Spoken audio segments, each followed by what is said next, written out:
為咗方便大家投票呢，今次政府係推行咗多項措施，包括呢，我哋係延長咗投票嘅時間。上晝呢係提早咗1個鐘，所以7點半呢就開始，一般票站都可以投票啦。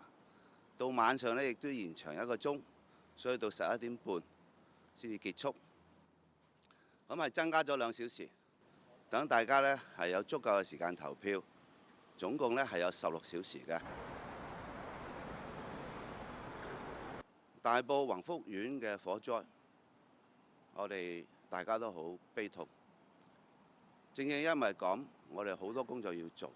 包括呢係支援災民啦，我哋做善後同埋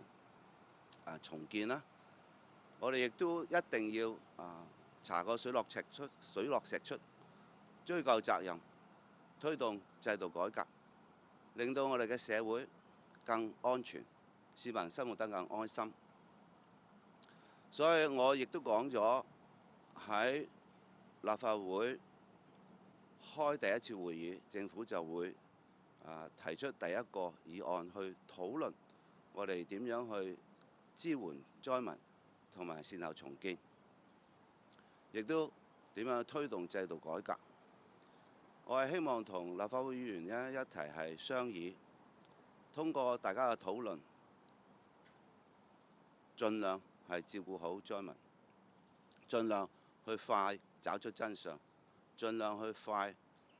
復原同埋重建。立法會好多權力，我哋一定要同立法會合作，例如審批撥款啦、制定新嘅法例等等。大家一齊將我哋喺現有制度嘅一啲漏洞去填補阻塞，鞏固我哋嘅整體城市更安全，讓市民生活得更安心。